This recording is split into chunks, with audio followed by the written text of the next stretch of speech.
Mungkin beberapa dari kalian sudah tidak asing dengan statement yang satu ini.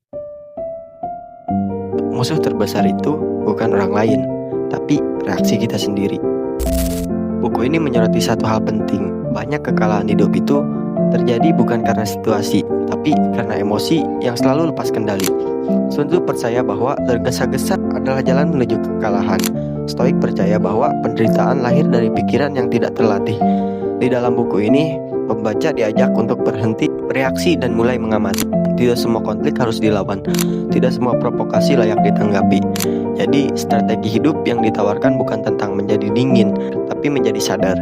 Menyadari batas kendali diri, menerima hal yang tidak bisa diubah, dan bertindak rasional di tengah tekanan. Buku ini melatih ketenangan sebagai senjata utama, yaitu senjata yang tidak terlihat tapi sangat menentukan.